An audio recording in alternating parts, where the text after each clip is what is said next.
finally the hockey season, and it is our first pre-regular season power rankings of the season, I guess.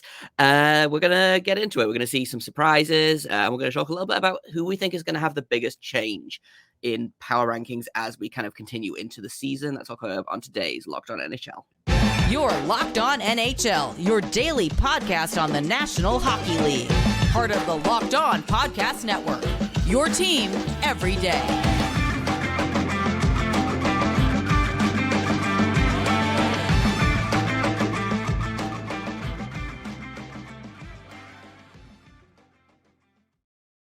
Hello and welcome to a Thursday edition of the Locked On NHL podcast, a part of the Locked On Podcast Network, your team every day. I am one half of this Thursday show. I'm Jay Foster, host of Locked On Blue Jackets. That's Hunter Hodes, host of Locked On Penguins. And we're going to talk about the power rankings today. Before we do that, I want to thank everyone for making this your first listen of the day, every single day. Locked On NHL is free and available on all podcast platforms. We're over on YouTube and we are on SiriusXM. I also have to let you know this episode is brought to you by FanDuel Sportsbook, official sportsbook of Locked On. Make every moment more. And right now, new customers can bet $5 and get $200 in bonus bets guaranteed. Visit FanDuel.com/LockedOn to get started. So let's just jump right into it, Hunter. Carolina Hurricanes at the very top of the list, San Jose Sharks at the very bottom, and then everyone else is in between that. Who jumps out at you as a team that is maybe too high, too low, or you think is probably going to change almost immediately as soon as they start playing games? See, that's a really good question. The one that really jumps out at me, I think, Jay, Tampa Bay, they looked really good on Tuesday. They beat the doors off the Predators, and I do think the Predators are probably going to slide down a little bit too. I'm not really high on them this year, but the Lightning, even though they don't have Andrei Vasilevsky, they are still pretty formidable. You saw that on Tuesday. Their strategy of not allowing anyone to shoot on Jonas Johansson, it worked to a degree, and he actually played a pretty solid game, and they're kind of fine-tuning their game to him because you can't play the same way in front of him like you would in Andrei Vasilevsky. I think the Lightning are going to go into the top 10 next week and probably are going to be there for most of the season. I'm still decently high on the Lightning. That's really the one that jumps out at me. I also think the Golden Knights, even though they're at number 6, they're probably going to rise. I would still have them as a top 5 team entering the season. They just won the Stanley Cup last year. Having them at number 6, I kind of feel like is a little disrespectful to them considering what they just did. And they also just beat the doors off the Kraken on Tuesday night. Also, the Panthers, I think having them at 14, that's interesting to me considering that they just went to the final. Now, I do understand no Montour, no Ekblad for the next couple months. Those are 2 massive losses. If they get some wins to start the season, they're going to go right into the top 10, though. I could also see them going down if they struggle without their top 2 defensemen who also bring quite a bit of offense. So those are really the ones that jump out at me right now. Just because I do the Locked On Penguins podcast with my co-host, the Penguins did lose to the Blackhawks on Tuesday night. If those struggles continue, I can see them jumping out of the top 10 as well. Yeah, that was the one that really stood out to me was the Penguins at 9, not necessarily because of the loss on Tuesday night, but just looking at like the teams that were ranked below them. So that, like I said, the Lightning, the Kings, the Panthers, I would probably put all of those teams above the Penguins. That's fair. One that jumps out to me is the Canucks at 19 is fascinating because the Canucks do not seem like a middle of the pack team to me. And maybe that's because they play on the West Coast and I don't pay a ton of attention to them. But as far as I understand it, they are a disaster basically always. So it's very interesting to me that they have kind of landed here above, teams like the Senators, which are on the up, teams like the Islanders, which somehow are always going to be in the mix. The other one that surprised me, the Coyotes at 25 is interesting. The Coyotes above the Blues and the Blackhawks in their division. Which I thought was really interesting because I don't know that I've seen anything from the Coyotes to suggest that they are going to be one of those teams. But that I think is something that probably will change. I wonder how much of this ranking is like based on who had good preseasons and who had bad preseasons. Right. But for the most part, I feel pretty okay about this ranking. I might flip the Dallas Stars and the Edmonton Oilers, who are in 4th and 3rd, respectively. I'm really high on the Stars. I think they might be my pick to win the West. They might be my pick to win the Cup. I've been saying that all off season. And obviously, it's tough to know until they kind of get into the regular season proper. But I think the Dallas Stars are probably going to take a little trip up the rankings. And I think that's all in terms of like surprises. I will say Carolina at number 1 is a little weird to me. I mean, I do like Carolina heading into this year. Their defense is stacked. They have good forward depth, but I kind of compare the Hurricanes to the Milwaukee Brewers of Major League Baseball. They got to get it done. Like, it's time for them to finally take this next step, get to a final. They keep coming up short in the playoffs. And I know this is the start of the regular season. It's not the playoffs. I know people don't come at me, but I think them as the number 1 team heading into the year. I don't know. I'd move them down a little bit. They're still a top 5 team in my opinion. Don't get me wrong, but I think okay. So if the Hurricanes aren't number 1, who do you put at number 1? Me, I'd put Dallas at number 1. Mm-hmm. I mean, I think they're also my Cup winner. I'd move Vegas up to at least number 2 or number 3. They won the Stanley Cup this past season. They're still really good. I mean, they blew the doors off the Kraken on opening night on Tuesday, and they're in a really good spot, I think, to repeat this year. I would move Vegas up as well as Dallas, and I would maybe move Carolina down below those 2 teams. I get that. I think I'd probably still have the Hurricanes over the Golden Knights, but I definitely agree. The Stars should be higher. I think the Avalanche are probably going to be in the mix. Yes. The Oilers are just a team that makes no sense ever. In a minute, we're going to have a closer look at that top 5 and look at maybe some candidates that are going to drop out of the top 5, some candidates that could jump up into the top 5 in a little bit more detail. That's coming up next on Locked On NHL. First of all, I've got to tell you guys about Sleeper. The NHL season is finally here. I'm so excited. I love hockey. I know Hunter loves hockey. And that's why I want to tell you guys about the Sleeper app. Sleeper is the official daily fantasy app of the Locked On NHL Network. And it's my go-to for daily fantasy sports and especially daily fantasy hockey. With Sleeper, you can win 100 times your cash on daily fantasy. Super easy. The NHL has never been more exciting than it is right now with guys like McDavid, Ovechkin, Crosby, Makar, Johnny Gaudreau. Like, there's a bunch of super exciting players right now, and all you have to do is pick more or less on stats. Like, so for example, you're gonna have to guess: will McDavid get more or less than 2 goals in his season debut? And if you pick right, you're going to win 100 times your money. That's right, 100 times your money. Start paying attention, get your picks right, and you could win big at Sleeper. Use promo code LOCKEDONNHL, all one word. You're going to get up to a $100 match on your first deposit. Terms and conditions apply. That is Locked On NHL. See Sleeper's terms of use for details. All right, Hunter, let's talk about that top 5 because I think it's probably just about right. So we've got from 1st to 5th, Hurricanes, Avalanche, Oilers, Stars, Devils. That feels about right to me. I think the Oilers are a big candidate to drop. If they don't get the kind of goaltending that they got from Stuart Skinner last season, I think that could get a bit dicey. Obviously, McDavid and Draisaitl are going to be monsters. But the Oilers have always needed a goalie, and if they think Stuart Skinner's the guy and he isn't, that could cause problems. The Devils, I think, are the team that probably has the most to prove in this group. Obviously, they had a great regular season last season, beat the brakes off the Rangers in the playoffs, and then ran into a very good Carolina team. But is all that a fluke, or is this the team? Is this the team that we're going to see with the Devils? And so, like, they're kind of my 2 candidates for who's going to drop out of the top 5 kind of over the next couple of weeks. And then I think the Maple Leafs probably have a chance to jump up into that top 5. Again, I could see Tampa Bay.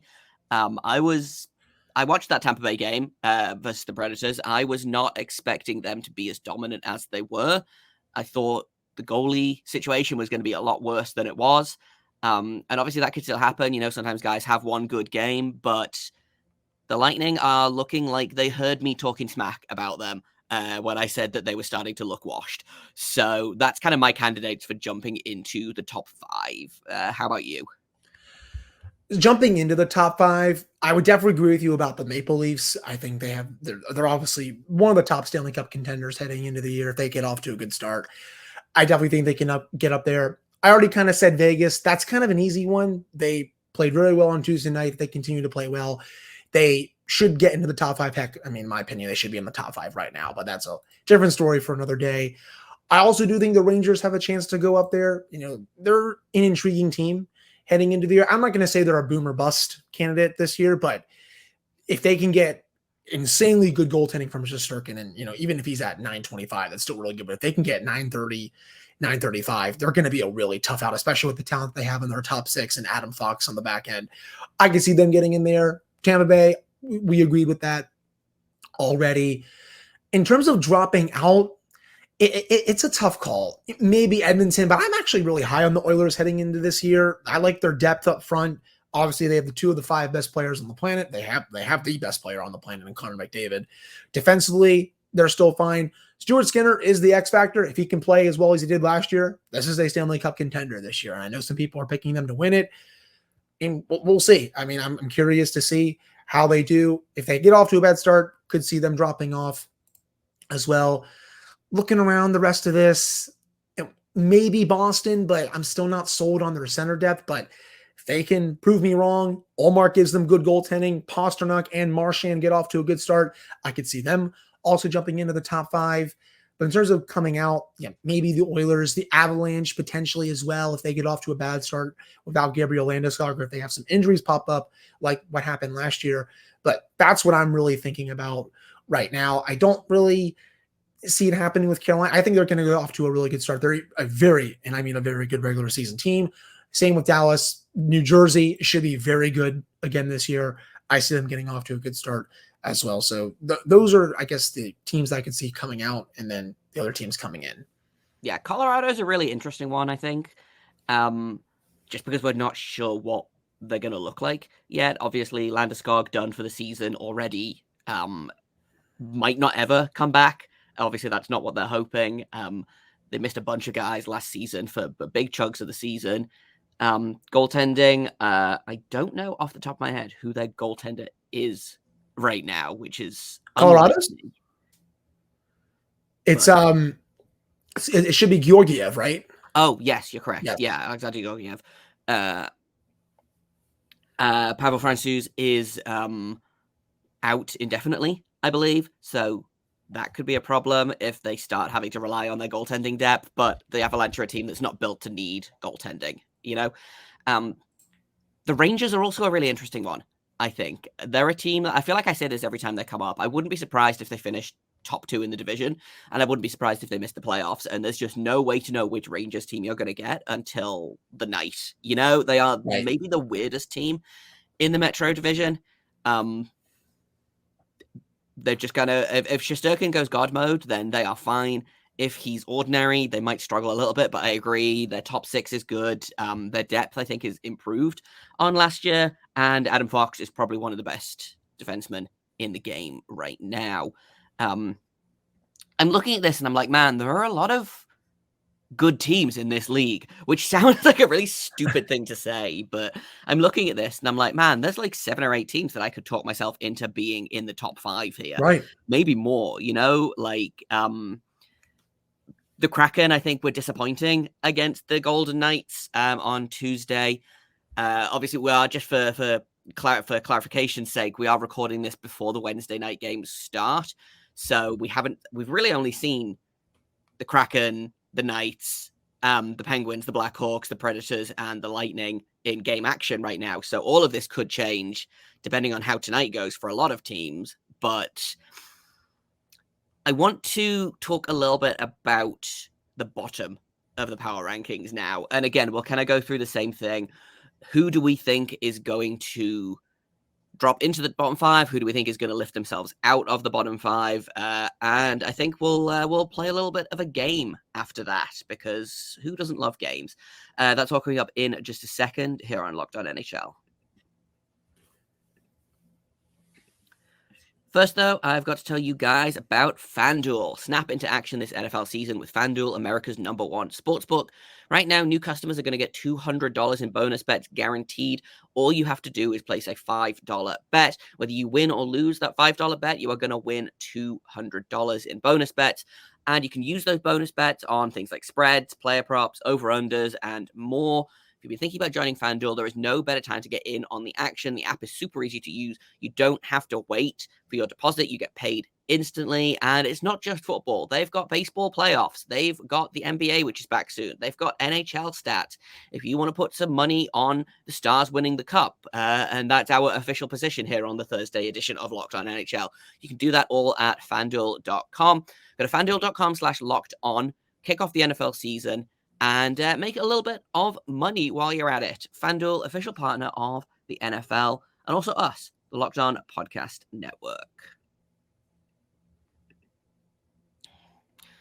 All right, Hunter, we are talking about power rankings, we're talking about surprises, we're talking about who's going to be a disappointment this season. So the bottom 5 teams in the power rankings as of right now, the Blackhawks at 28, and then you've got the Ducks, the Flyers, the Canadiens, and the Sharks. That feels about right to me. It does. Yes. You could quibble that the Flyers might be better than the Ducks. I don't think anyone's going to be worse than the Sharks this season. I think the Ducks are going to be pretty poor.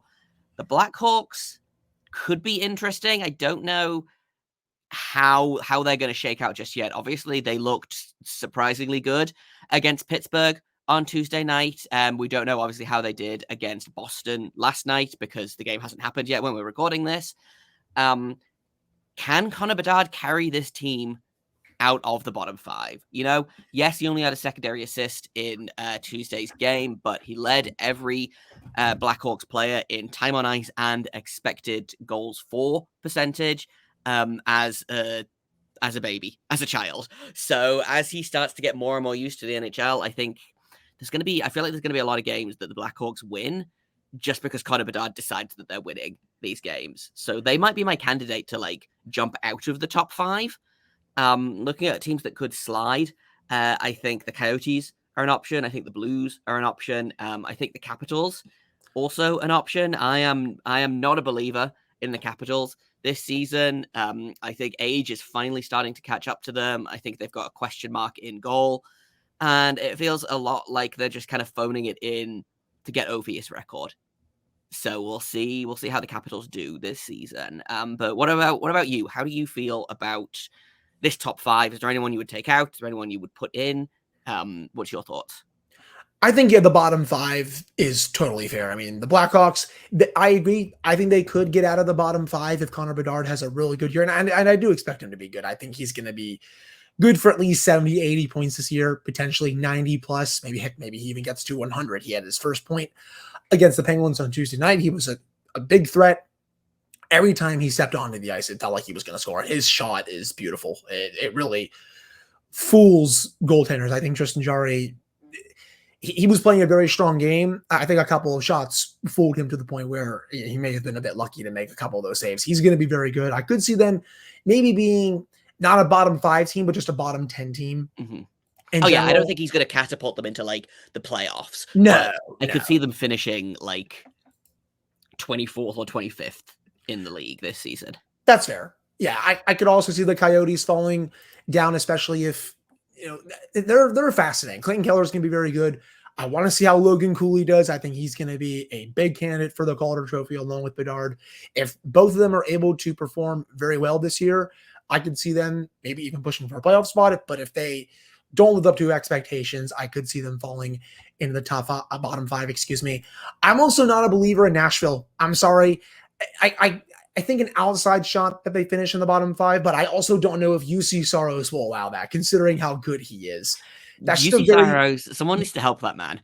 yes. I thought he had a really great game on Tuesday, and everyone else around him was just clown shoes. He might even be here by the end of the season as well. They might, he might be a trade deadline acquisition for a team that needs a goalie. So that'll be an interesting thing to watch because they still have pieces without Saros. Roman Josi is still a very good defenseman. I think Philip Forsberg still kind of puts fear into the heart of many goalies around this league. Yes. I like the Ryan O'Reilly signing a lot. But yeah, I'm not a huge believer in Nashville. I am a fairly big believer in UC Saros. So I think that will probably keep them out of the top 5, but I don't think they're going to be a playoff team.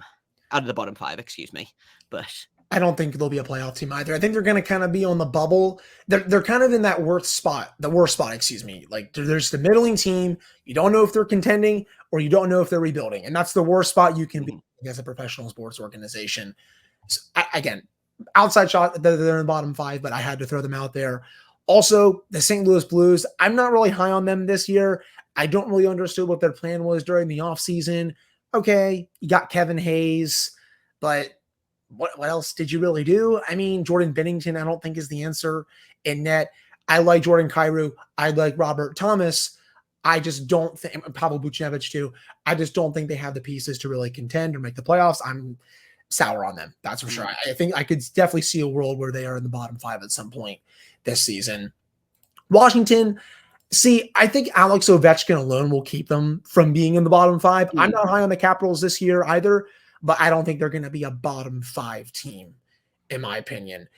Looking at the rest, I mean, if things go really bad for the Blue Jackets, Jay, I can see them obviously being down there. Say if Merzlikins doesn't play the way he's played in the past, if Zach Werenski gets hurt again or something like that, I could see them being a bottom 5 team again, though I expect them to at least be a bit better than where they were last year because the last season for them was such a disaster. But those are the teams I'm looking at that could slide in the bottom 5. But overall, I'm pretty okay with this list right now. The Sharks are going to be awful. They're going to be tanking. The Canadiens, they were really bad last year, but they're probably going to need more pain this year. They're just really rebuilding right now. And then the Flyers, obviously, they're not going to be good either. And then same with the Ducks. They made a lot of moves this offseason, but I don't think they're anywhere closer to getting into a playoff spot. I think they're going to be in the bottom 5 most of the season. Yeah, I agree with basically all of that. I think the Sharks, it's going to be a real tough season. I'm super excited to go to the home opener for the Sharks tonight and watch them get just laughed out of the building by Vegas. But let's wrap things up with something that I want to kind of bring into the power rankings kind of semi-regularly if we can. Next time we do this, obviously there's going to be some changes. Who do you think is going to have the biggest change in the next power ranking? So who do you think is going to jump up the highest or fall down the lowest? Ooh, that's a good question. Right now, jump up the highest. I'm going to go Tampa Bay jumps up the highest. I think they're going to continue to play really well. If they can continue to get at least average goaltending from Johansson for as long as Vasilevsky's out, they're going to be a formidable opponent every night. So I have them jumping up the most. Going down the least, this is an interesting one. Wow. I'm going to say, wow. See, it's so tough because most of these teams, like while we're recording this, haven't played a game yet. So I'm trying to figure out. We're really just kind of playing guesswork about who's going to have a good start to the season. But I'm going to take a wild guess here. The team that goes down the most, Winnipeg. I know they just signed Connor Hellebuck and Mark Scheifele to those long-term deals, and I don't really know what the plan is in Winnipeg, to be honest. Kevin Cheveldayoff, I don't think knows what his plan is either, considering he's been the GM there since I was in late middle school to early high school, which is crazy.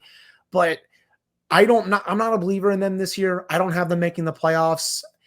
They're fascinating. I mean, Ehlers is good, but can he stay healthy? Kyle Connor's awesome, but I don't know. I'm just not a believer in them. I don't like Rick Bowness as a coach. I don't think they're going to get off to that good of a start. Please, if I'm wrong, you can ratio me. You can old takes expose me in the YouTube comments or send me a DM or something like that. But that's my guess. I'm going to go Winnipeg goes down the lowest and then Tampa Bay goes up the highest. Winnipeg was one that I was toying with. But Winnipeg is one of those teams that I feel like could jump up 10 spots or drop 10 spots based entirely on Connor Hellebuck, if I'm being Right. honest. But the team that I'm picking to kind of have the biggest jump, I'm going to go with the Islanders. I just have a feeling that the bottom is going to fall out of the Islanders season basically immediately. And I have no real logic for this. I just don't get good feelings from the vibe check for the Islanders feels bad right now. And again, please feel free to old takes expose me or whatever in the comments if they completely beat the brakes off whoever they play first in the season, and especially if they beat the brakes off any of the times they play the Blue Jackets. But I am an Islanders hater because Welcome to the resistance. Yeah. So they're my guess. I don't know. And again, I could be completely wrong, but I just think the bottom's going to fall out of their season immediately. A team that could jump up. I'm going to go with the Senators. The Senators feel like they are very close to figuring things out. Jonas Korpisalo could be the guy for them. And if he is, that's really, really good news for the Senators. It sounds like they're basically close to Shane Pinto. Obviously, losing Josh Norris is for an amount of time is not great, but we'll see where things go with that. But I think the Senators might surprise a few people this season. So kind of, especially if they have a hot start, Tim Stützle is just the dude. So they're one of my sleeper picks this season. So that's my picks for kind of biggest change. And I think that's kind of all we've got for today. Tomorrow, Gil and Rachel will be back talking about the biggest stories around the league. And thanks for listening. Thanks for making us your first listen every day. LOCKEDON NHL is free and available on all podcast platforms. We're over on YouTube. We are on Sirius XM. You can find me on Twitter at _Jacob Foster, JAKOBFORSTER. You can find Hunter over at Hunter Hodies, HODIES. And go listen to Locked on Blue Jackets. Go listen to Locked on Penguins. We have fun over there with those shows. And we will see you all next Thursday. But until tomorrow, make sure you stay locked on.